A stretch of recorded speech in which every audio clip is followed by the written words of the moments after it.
Jacksonville Jaguars fans, welcome into Duval Daily, presented by GenJag.com. I'm Jordan DeLuga. Thanks so much for being here. Saturday, August 9th. Jacksonville Jaguars just had their first preseason game of 2025. First game of the Liam Cohen, James Gladstone era. So we're going to get into it. It was definitely an entertaining game. Jaguars fall to the Pittsburgh Steelers in Jacksonville, 31-25. Saw way too many terrible towels in those stands, but it is what it is. Preseason, I don't want to say preseason results don't matter. But winning preseason games really is irrelevant. Like, the final score doesn't matter all that much in the grand scheme of things. Context is very important when you talk about preseason games, and everything in football in general. Context is important, but especially when you're talking about preseason games. Obviously, y'all can tell, not at the home studio right now. We are dog sitting, kind of helping out with the in-laws right now. So not at the home studio, but we're going to get into this nonetheless. Holding the camera in one hand, notes in the other hand, doing our best here. It's preseason for everybody, right? So obviously, Cam Little, special teams, unbelievable. 4 of 4. I think NFL all-time record, preseason or otherwise. 70-yard field goal. And look, Cam Little I've talked about as like potential training camp MVP, potential best player on the team. He is up there. I mean, this kid is unbelievable.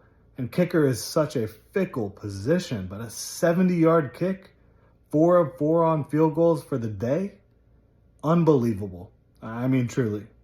Shout out to Cam Little. By the way, if you enjoy the content here, it's all Jags all the time, covering every single training camp practice, which we've still got practices coming up this week. Every single game.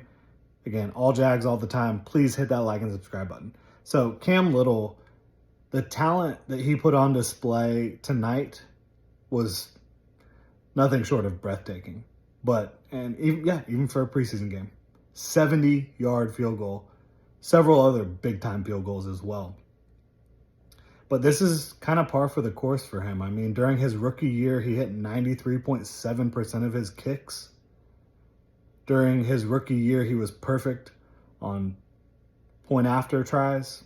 He was really good on kickoffs. He's been fantastic throughout this training camp. And, just goes out and casually drills a 70-yarder. I mean, I don't know how far that would have been good from, but it had a couple more yards on it at least. So shout out to Cam Little.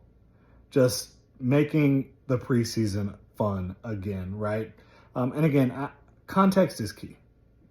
Context is key when you're talking about football, preseason football or otherwise. So the starters for the Jaguars basically played one drive on each side. Offensive starters basically played one drive. Defensive starters, one drive. And starting with the offense, I thought the passing game looked really clean overall. It did. I thought the play calling on offense was exactly what you wanted to see. Trevor Lawrence was accurate, efficient. You had the easy button plays. The handoff, right, to your receiver, De'Ami Brown. The screen plays to running backs and receivers. That's what you come to, the pre-snap motion, the motion at the snap. Again, some easy plays for the Jaguars offense. That's what you come to expect from a Liam Cohen offense. Not from what you've seen here in the past recently, but from a Liam Cohen offense, that's what you expect based on all the tape we've studied throughout the offseason of the Buccaneers, etc., and what we've seen in training camp. That's what you come to expect. Unfortunately, what we've also come to expect over the last week and a half to 2 weeks, it didn't happen a lot early on in camp, but it has been happening a lot lately. Pre-snap penalties on offense and just penalties in general on the offense have been a bit of a problem. They absolutely have. And that was evident this evening. The first drive by the Jaguars starting offense, which, again, context, that was against mostly backups for the Steelers. That Steelers defense was mostly backups. Steelers offense was mostly backups. early on in this game against Jaguars starters. The Jaguars started their players. Trevor Lawrence played. Travis Hunter played. Brian Thomas Jr. played. I mean, the Jaguars starters were out there. And when the Jaguars starters left the game, they were down. Now, was this a game in which you're giving it 100% effort, you're 100% locked in, the play calling is dialed in, all that stuff? Maybe not. So again, context, but I think you would always expect or want to see your starters, your number ones, no matter the context, be winning against the Steelers' 2s and 3s after your starters leave the game, right? After the first couple drives. And that wasn't the case. Jaguars had to settle for a field goal because of penalties. And then first drive defensively, I mean, that was a drive Anthony Campanile and this Jaguars defense is going to want to forget. I heard Trayvon Walker talking about, well, they went tempo, they went no huddle. That's not an excuse. I mean, you've got Mason Rudolph back there. And yeah, you do have some starters on the Steelers' offensive line because they're young guys. But you have Mason Rudolph throwing it to Ben Skoranek, throwing it to Roman Wilson. That was unacceptable, in my opinion. And again, context. Are you throwing the kitchen sink at them? No. Doesn't matter. Your starting defense has to do a better job than that. And is this a referendum on the Jaguars starting defense? Is this a referendum on the lack of discipline by the Jaguars offense in terms of the penalties? No, it's preseason week 1. Again, context matters. Preseason week 1. But things that happen in practice that carry over to preseason, a lot of times they carry over to the regular season. And what has happened in practice that worries me, that I also saw in this game, the penalties, the pre-snap penalties and otherwise, right? That's a problem. You had too many drops. Your best running back, Tank Bigsby, arguably your best running back. Some would say he's not. Some would say he is. I think that last year he was the best carrier of the football, and I think he has proven to be that throughout training camp so far this year, and probably was tonight as well.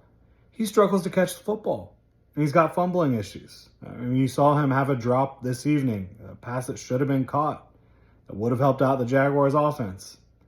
And he was running with the 2s tonight. ETN was with the 1s. I also have a problem with the penalties, obviously, and the backup quarterback play I've been talking about here for a little bit. Shout out to Nick Mullins, right? For, after he threw that interception, got negated by a roughing the passer call, he completed 3 straight passes. I think probably 2 of them would not have been completed in the regular season. I don't know that the Jaguars have a backup quarterback that you could feel comfortable inserting into a regular season game should you need to. Now, again, most teams don't have a great backup quarterback. They don't. But I think the Jaguars might be a team like the Minnesota Vikings last year, where Jaguars offensive coordinator Grant Udinski was employed, where Jaguars backup quarterback Nick Mullins was employed. I think the Jaguars might be in the same boat as the Vikings were last year, where even though they have Nick Mullins in the building, and they like Nick Mullins, they like him in the quarterback room, I think if there was an injury at quarterback, they might be on the market. And, again, shout out to Mullins for scoring a touchdown, throwing 3 straight complete passes after that. Should have been interception, but he lacks arm strength. He lacks overall ability at the quarterback position to really thrive in the NFL as a high-level backup, in my opinion. But let's talk about some starters for a second. Trevor Lawrence played extremely well, 6 of 7. I think that the way he played on his one drive was, worthy of scoring. Penalties, right? Penalties were a big problem. Travis Hunter played very well on offense, had multiple catches, looked good, looked how you expect him to look based on what you've seen in practice. Defensively, wasn't out there a ton, but you saw what I have been worried about, teams running to his side of the field and him having to make a tackle by himself in the open field. He missed it. Do I think he's always going to miss that tackle? No. But, Travis Hunter, 185, 190 pounds, trying to tackle Caleb Johnson, 220 plus. I mean, that's not a great matchup there. And that's why I've always viewed him as more of a receiver. Before the Jaguars drafted him, I've always said, look, put Travis Hunter on offense. You can control offensively. You can dictate more of the play offensively. You put him on defense, and offenses are going to try to test him more. I think he will rise to the occasion. But if I had to pick one side, I would still pick offense. Fortunately, I think he and the Jaguars are on board to work both sides, and I think he has the ability to potentially be an impact player on both sides. But missing that tackle was, something that needs to be improved. As I mentioned, you had multiple screens on the first drive, pre-snap motion at the snap, handoff to wide receiver. These were things that are kind of keys to Liam Cohen's offense that make it really easy to run offense. And we're getting into some more, detailed notes here as we've kind of covered the big things. I think the Jaguars defense has to be more prepared, more aggressive. It was unacceptable how they played against the Steelers backups. And, pre-snap penalties kind of killed the starting offense. But I liked what I saw from Liam Cohen's play calling. Looking at the defensive side of the ball a little bit, I thought Jarian Jones, he was called for a holding early on in the game. And that's really, to me, he's been incredibly handsy throughout camp. I'm a big fan of Jarian Jones. I thought he came back and competed right after that, which is great to see. And I think he's an incredibly competitive, athletic football player. But I do think he might need to clean up his hands a little bit. Fred Johnson had a false start. And Fred Johnson, he's a backup offensive lineman for the Jaguars, kind of fighting for a roster spot. Free agent signing, played a lot of meaningful snaps for the Eagles last year at left tackle. He's somebody who has had a lot of pre-snap penalties, so that's just something to keep in mind. On a positive note, I thought that Danny Strigow and BJ Green both played really well. They're two undrafted free agents trying to make this football team. Danny Strigow, he had a sack fumble, which was awesome. He also recorded some pressure. BJ Green got in there on some pressure as well. I think that both of those guys played well. You saw DeJuan Smoot get a sack, which isn't surprising in this type of game. I mean, that was a big-time play for him as well, helping getting the defense off the field. How about that Bashal Tutin touchdown? I mean, that was absolutely awesome. He made it was about 10 yards out.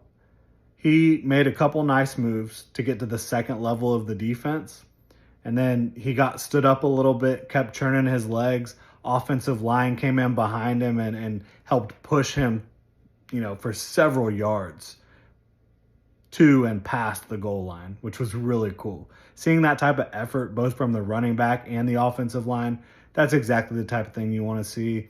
Saw Rayon Lane made some plays. The Jaguars, 6th-round pick, safety out of Navy. Very good to see that. Made some special teams plays. Thought Yasir Abdullah was very active, got his hands on the football, got some pressures, got some tackles. He's competing to try to make the roster after being a early day 3 pick a couple years ago. Late in the game, Seth Hennigan played admirably. Jaguars backup quarterback trying to lead the Jaguars back and finish off the game and score a touchdown, but couldn't quite do it. But he was able to find Quentin Morris a few times, and Quentin Morris had a great grab, Jaguars backup tight end. Great grab down the sideline and really was strong at the catch point at the end. So I thought that was a good showing for him. And LeQuint Allen was very reliable late in the game in the passing game. So that's something that you come to expect from him based on his college tape. He showed that again here today. And the no look, just kind of toss it out there to LeQuint Allen from Seth Hennigan was pretty remarkable. And that ended up picking up a first down. So that was cool to see. But overall, context is important. Sky is not falling. You want to clean up your pre-snap penalties on offense. No question about that. You've got to clean up those pre-snap penalties. Other than that, I think you feel pretty good about the starting offense. Starting defense, there's work to do. And they did not play the way they have played in training camp practices so far. So I think from the top down, from Anthony Campanile to the top players on the defensive side of the ball, to some of the more mid-level role player starters, they've got to do a better job, and they know that. So that'll do it. Really appreciate y'all tuning in. We will have much more coverage of this game over the next couple days, finer details of things. But that'll do it for this game recap. If you enjoy the content, please like and subscribe. Y'all have a good night.